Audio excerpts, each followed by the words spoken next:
Estimados colegas, un saludo cordial. Vamos a continuar con el avance de la cardiología, con este tema bastante importante, bastante sencillo. Vamos a abordar los puntos claves para poder entender de una mejor manera el tromboembolismo pulmonar. Vamos viendo. Para hablar de tromboembolismo pulmonar tenemos que hablar de enfermedades tromboembólicas venosas. Las enfermedades tromboembólicas venosas van a tener dentro de su clasificación dos entidades muy importantes. Una que va a ser la trombosis venosa profunda y otro que va a ser el tromboembolismo pulmonar. Bastante relacionados. Es por eso que los estoy mencionando a ambas entidades dentro de las enfermedades tromboembólicas venosas. ¿Ya? Ahora, ¿por qué quiero llevar conjuntamente la trombosis venosa profunda con el tromboembolismo pulmonar? Es porque el 90% de los casos de tromboembolismo pulmonar se relacionan con episodios de trombosis venosa profunda. Vamos viendo. Entendamos qué es trombosis venosa profunda primero.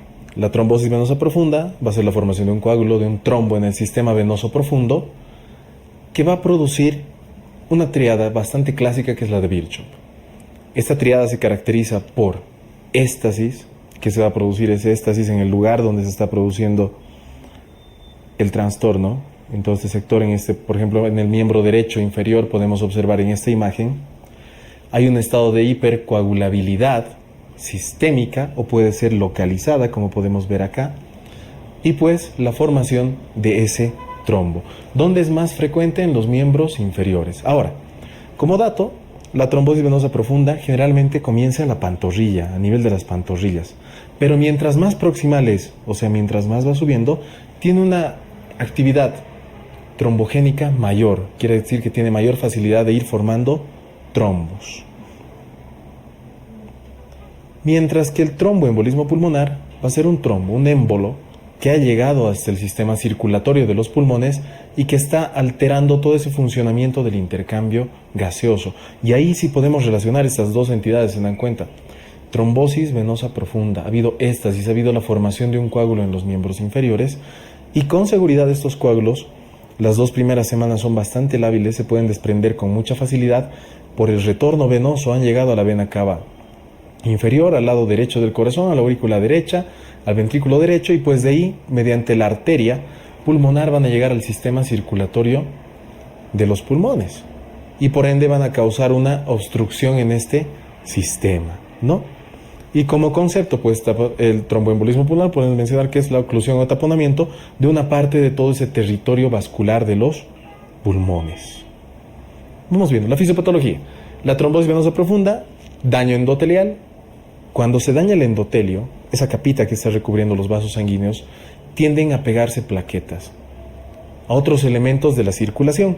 Van a formar un trombo, un coágulo, y pues van a producir, en este caso, una alteración en el flujo sanguíneo, éstasis en la circulación a ese nivel, y pues un estado de hipercoagulabilidad. Si no es solamente este nivel, puede ser también sistémico, ¿no? Ahora, dentro del tromboembolismo pulmonar, ¿qué pasará? Llega un coágulo, tapa ese sistema circulatorio de los vasos sanguíneos de los pulmoncitos, no va a haber intercambio gaseoso, la persona va a tener dificultad para respirar, va a estar taquipneico, va a estar respirando mucho más, y en el peor de los casos, si es un trombo grande, el que está ocluyendo todo ese sistema en el lado del corazón, podemos volver a la anterior imagen para indicar acá, por ejemplo, ese trombo se ha desprendido, está tapando todo este sector, ¿qué pasaría?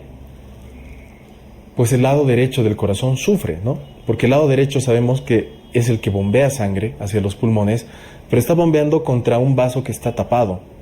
Entonces puede haber una disfunción del ventrículo derecho y llevar a la causa de muerte del paciente. Generalmente los trombos pequeños iban a causar una repercusión, puede causar disnea, un poco de tos con sangre, o sea, hemoptisis, puede causar malestar en el paciente o un desmayo, pero cuando son grandes puede haber una disfunción aguda, grave del ventrículo derecho y pues el paciente pierde la vida, ¿no?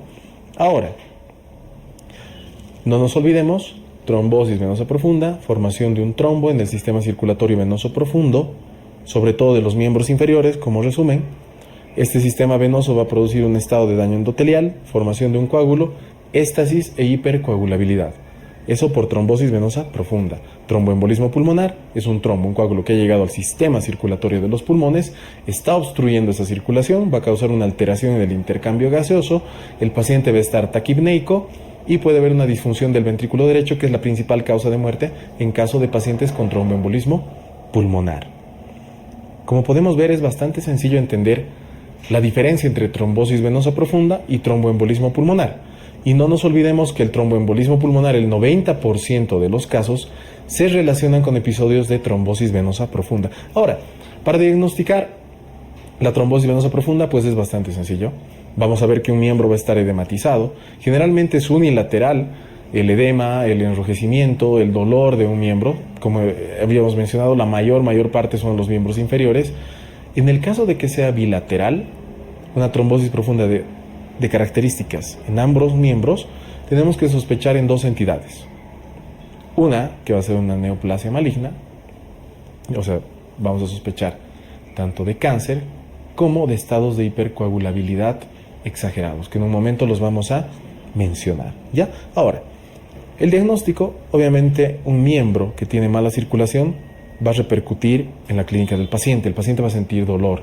Las maniobras que vamos a realizar, más que todo nosotros, aparte de ver a ese paciente que ese miembro está edematizado, que ese miembro está con mucho dolor, pues tomamos el pie al paciente, hacemos una dorsiflexión de la planta del pie y le va a doler, ¿no? Eso es lo que llamamos el Homans positivo. Entonces elevamos un poco el miembro inferior del paciente, hacemos una dorsiflexión del pie y va a sentir dolor. Eso es el signo de Homans. O también podemos apretar un poquito las pantorrillas, va a haber dolor y ese es el signo de Hollow, ¿no?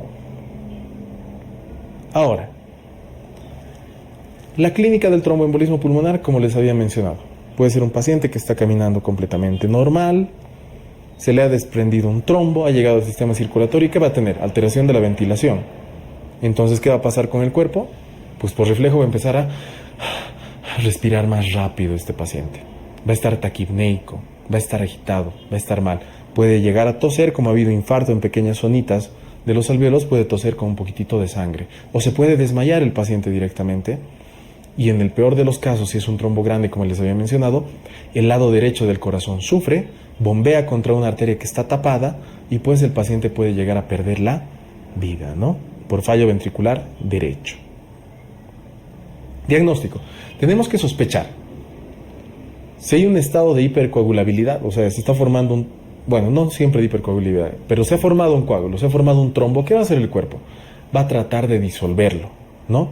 Esta fibrinólisis, este intento por disolver ese coagulito, ese trombo que se ha formado, se puede medir mediante un dímero que es el dímero D.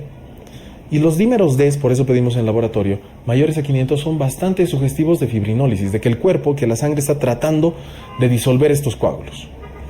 ¿Eso por qué menciono? Porque va a ser bastante interesante en un momento clasificar este dímero D con la clínica del paciente y pongamos de lado un ratito el dímero D y vamos a ver la probabilidad clínica, un cuadro que nos da Wells, ¿no? Y esto nos dice así. Vamos a ir catalogando mediante puntaje y un paciente que tenga signos y síntomas de una trombosis venosa profunda, vamos a darle 3 puntos. Si es que hay esto y además no hay otra enfermedad que nos haga sospechar, por ejemplo, vamos a darle otros 3 puntos. También se cataloga como 3 puntos. Si es que está con taquicardia, se le da 1.5 puntos. Si es que tenemos antecedentes del que el paciente ha estado, qué sé yo, por algún accidente, por alguna cirugía, por alguna enfermedad, postrado en cama, sabemos que la postración causa éstasis de flujo sanguíneo, pues vamos a darle 1.5 de puntuación. Y si es que tenemos antecedentes de que ese paciente tiene enfermedades tromboembólicas venosas antes, también le damos 1.5, como está mencionando el cuadro. Cáncer y hemoptisis, damos 1 punto. Y si es que tenemos otras patologías que nos pueden hacer pensar en hipercoagulabilidad y formación de trombos, pues damos menos 2 puntos. Tenemos que ir a catalogar así al paciente. Llegamos, por ejemplo, de un paciente que tenga dificultad respiratoria, etcétera, toda la clínica que les había mencionado. Le preguntamos, ¿ha sufrido alguna vez un episodio como este? Y nos dice, sí, he tenido antecedentes anteriormente de trombosis venosa profunda. Ya tendría que tener, pues como antecedente, 1.5 de catalogación. Vemos la clínica, estamos observando que el paciente está taquipneico, que no puede respirar bien, pues le vamos a dar los 3 puntos porque hay signos y síntomas de esta patología. Con eso ya vamos sumando la puntuación, ¿no? Si es que además tiene hemoptisis, un punto. Y de ahí catalogamos según los puntos que tenga este paciente y vamos a ver, de 0 a 1 puntos dentro de todo este cuadro que les había mencionado, hay una muy baja probabilidad clínica de que el paciente tenga un episodio, un evento tromboembólico venoso. Ahora, de 2 a 6 puntos hay una probabilidad intermedia de que el evento que está pasando sea secundario a un tromboembolismo o una formación de un trombo en el sector venoso o a un tromboembolismo pulmonar. Pero si es mayor o igual a 7, la probabilidad clínica ahí es bastante elevada de enfermedad tromboembólica venosa. Ahora, tenemos una puntuación, sospechando ya sea de tromboembolismo pulmonar o de enfermedad tromboembólica venosa, con alta probabilidad clínica, media o baja probabilidad clínica. Veamos si el cuerpo está reaccionando produciendo fibrinólisis. Si es que no hay fibrinólisis, eso lo medimos mediante el dímero D. Si es que no hay este estado de fibrinólisis, o sea el dímero D está bajo, negativo, ausente o está menor a 500, pues descartamos una enfermedad tromboembólica venosa. Pero si es que tenemos una puntuación intermedia o alta con mayor seguridad y un dímero D elevado, pues confirmamos el episodio de una enfermedad tromboembólica venosa, ya sea trombosis venosa profunda o tromboembolismo pulmonar, ¿no? En casos negativos, descartamos. Y en caso de que descartemos, no necesitamos ver con imagen dónde está el trombo, ¿no? Ahora, en caso de que sea positivo, sí debemos realizar un estudio de imagen. Ahora, mediante la probabilidad clínica, ¿qué hacemos? Tiene baja o intermedia probabilidad clínica. Por ejemplo, vemos el dímero D. Si el dímero D está normal, ausente o bajo, pues observamos al paciente porque hay muy poca probabilidad de que sea una enfermedad tromboembólica venosa. Pero si es que hay una alta probabilidad clínica, nos vamos, juntamente apoyándonos con el dímero D, ¿no?, a realizar un estudio de imagen. Ahora, el que mejor ve los trombos en la trombosis venosa profunda, el que mejor nos ayude en este estudio, va a ser la ecografía venosa de los miembros inferiores. Pero en el tromboembolismo pulmonar, la angiografía, el angiotac espiral con contraste, nos va a ayudar mucho, o el TAC espiral con contraste, para ver dónde está esa oclusión en el sistema circulatorio pulmonar. TAC espiral con contraste. Ahora, eso en el caso de que haya una alta probabilidad clínica. Pero ¿qué pasa? Puede haber una alta probabilidad clínica. Yo le voy a ir a hacer un estudio al paciente, pero este paciente o tiene insuficiencia renal o tiene antecedentes de alergia a contrastes que se ha realizado anteriormente. Pues no voy a poder realizar este TAC espiral con contraste y tengo que realizar una gamografía. En resumen, alta probabilidad clínica, le tengo que hacer imagen. ¿Qué es lo mejor en la imagen? El TAC espiral con contraste. Cuando no hago TAC espiral con contraste, en antecedentes de alergia e insuficiencia renal. En este caso, ¿qué hago? Gamografía. Si es que mediante estos estudios no estoy observando ningún vaso ocluido, no estoy observando trombos en el sistema pulmonar, voy a ir a sospechar y voy a decir, tal vez se ha soltado de algún lado el trombito y le voy a hacer una ecografía de miembros inferiores. Si es que catalogamos mediante esa ecografía una trombosis venosa profunda, pues vamos a realizar el tratamiento del mismo. Y si no, y tenemos una alta probabilidad clínica de que es un tromboembolismo pulmonar, veamos ese sector, esa vascularización de los pulmones con una angiografía pulmonar. O sea, nos vamos a ir a analizar directamente los vasos sanguíneos de ese territorio, que es el estudio más sensible y específico para detectarlos, ¿no?